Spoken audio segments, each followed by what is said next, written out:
Hey guys, welcome back. This is your host Phil from underKG.com, and we have the LG Q8 over here. This is just like V20, just smaller. So you might as well call it a V20 Mini, although LG launched this as V20 Pro or Isai Beat in Japan. And you could have heard about the name V34, that's not an LG thing. It's Japanese operator, AU's model code, they always have that. For HTC, they give a model code starting with HTV. For Sony, it starts with SOV. For Sharp, it's SHV. And LG just happened to have LGV. So it's not LG V34, but LG V34.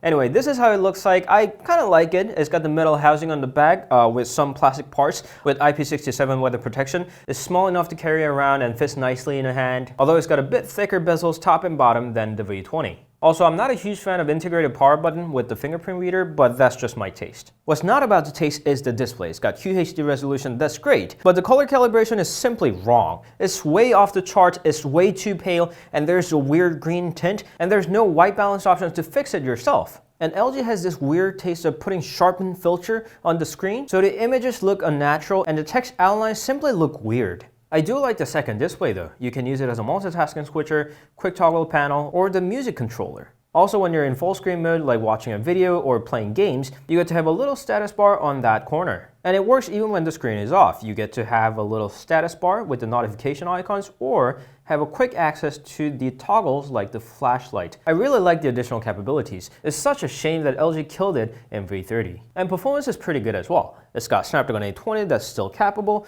4GB of RAM and 32GB of storage that it can expand through the microSD card slot. After killing all the apps, launching a new app, closing it, getting into another one, and multitasking between them is not the fastest, but still fast enough. It does produce some minor heat on the back panel, just keep that in mind. But in contrast to hardware, software is far from being the best. Firstly, the icons look outdated and there simply are not that many good themes available for download. And even the basic features like scroll capture is only available in very limited number of apps. There is no native Wi-Fi direct transfer client, and there were a number of bugs disabling the second display and the knock-on feature as whole. And my personal question, why is there a menu button when I scroll down the notification bar? It doesn't even do anything.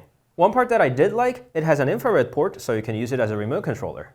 Now, since this is a multimedia-centric device, let's talk about the camera. It's got dual camera, one in a relatively normal angle and one in super wide angle. Just like any other phone, you can launch the camera by tapping on the icon or tapping on the volume down key twice. And I like the part they utilize the second display with the modes, auto, manual, or manual video, and especially manual video has a lot of features, focus peaking and the little volume bar and exposure lock. That's great. The problem is the photo quality simply isn't good. The normal angle cam is pretty good in daylight, though they sharpen the image too much.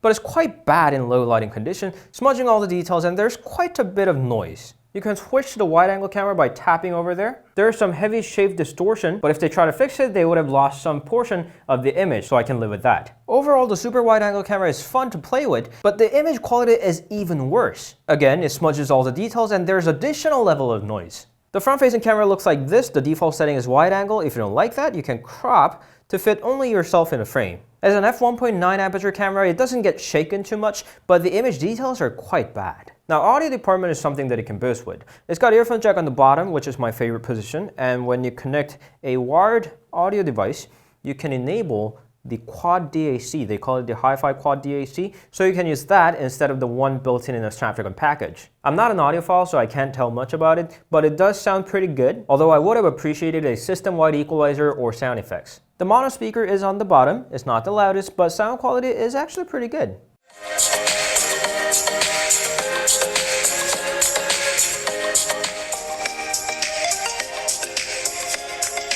Now let's move into the battery. It's got 3000 mAh cell, it's built in, you cannot replace it unlike the V20, and it gave me around 4 hours of screen on time. Just remember that I'm always on an LTE network, never on Wi-Fi, and surf the web pretty hardcore, so most of you are going to be able to get additional hour or two on top of that. And more importantly, topping that up only takes about an hour and a half. And now the time has come for the verdict. Just like everything else in the market, my conclusion is going to depend on the price you pay for. The sticker price of this phone at time of launch was 600 euros. That's a lot of money. And at that price, this is nowhere near a good buy. But now the average price for a brand new one is down to 340 euros. At that price point, it's a lot more convincing. Smaller profile, IP67 weather protection, and hi-fi quad DAC, all from a well-known manufacturer. But I believe there are too many problems, starting with that terribly calibrated display, awful camera in 2018 standard, and battery mediocre at best. I did like the one-hand usability, second display, and effort for a better audio quality, but overall quality as a phone,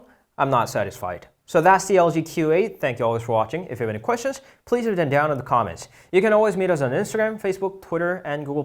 We'll see you guys later. Ciao.